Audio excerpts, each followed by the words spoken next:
NewsTalk1010.com.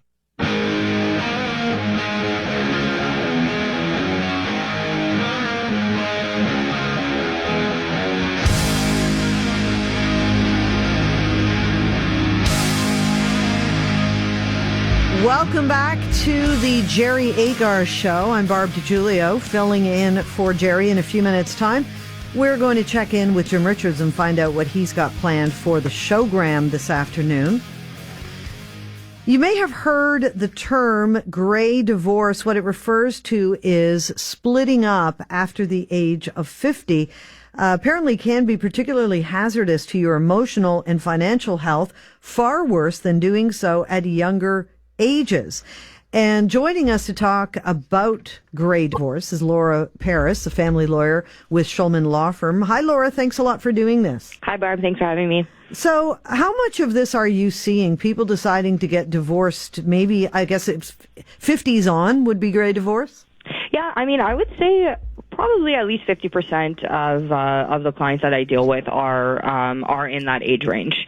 So it's pretty common. It's one of those things, and look, I knock on wood because I've been married a long time and I have a happy marriage, and I can't even picture it when I say something general like, why bother if you've been together that long? It's sort of the way I look at it because, and one of the main reasons I say that is if you're coexisting and you have a decent relationship, it's so disruptive to divorce at any time. But I would imagine in some ways, especially so when you're in your older years. Absolutely, and you do actually find from time to time, I've found in my practice that I do have clients coming in who are saying like, yeah, the relationship wasn't great, but this is worse. Actually going through when they actually realize what the divorce entails and what that will mean for them. Particularly, of course, divorce is going to be emotional and it's going to be difficult in that sense. But particularly in a financial sense, when you are in your 50s plus, it's very difficult. And the reason is that you are, a lot of people plan for their retirement, and they plan for their retirement together. So the income that they anticipate that they're going to be receiving in their retirement is to maintain one household. If you are separating in and around the time that you will be retiring or will be planning for retirement, now that income that you plan to maintain one household now has to be split amongst two, and that creates a lot of financial hardship for people. It's really interesting, and I really appreciate you making that comment because I know people who have gone through this where some people might say, yeah, we want to go ahead and do this, and then turn around, and I know someone who had this happen and say, I had no idea. I would not have bothered to go through with a divorce if I had known how it was going to be. And obviously we're not talking about people who have, serious issues, abuse or addiction, or we're talking about maybe in some cases people are just like, I'm older. Is this all there is? Maybe I'm a little bit bored. I want to see what's out there. It's a pretty drastic step to take if you are content in your life.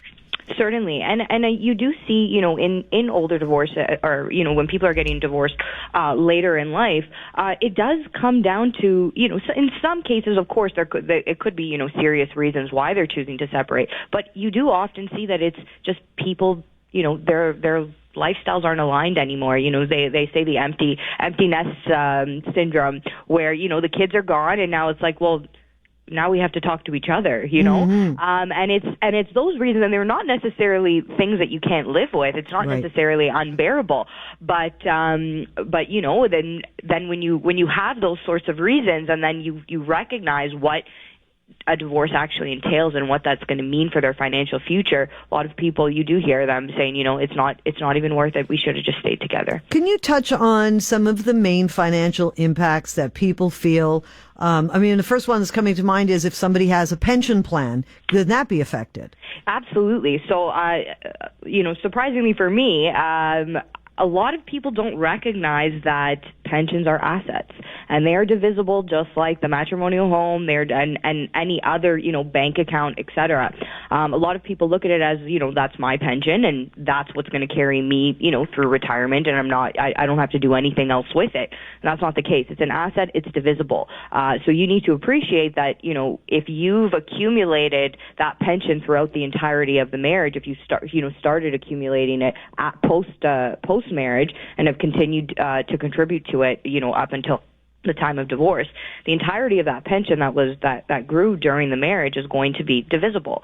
And there's there's ways to divide it. Either you can liquidate another asset and pay it out that way, or you can actually divide it at the source.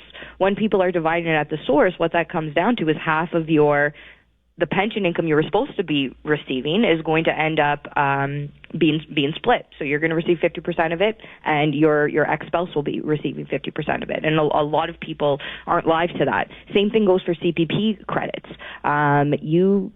A spouse has the ability to apply for half of your CPP that you earned during the marriage. A lot of people think because that's a government pension that it's not divisible, but in fact it is. Have you ever had people back out of a divorce once they realize all this financial stuff? I've had people not, I don't know exactly, what happened after they were no longer clients, but I've definitely had people get frustrated with the process and say this isn't worth it.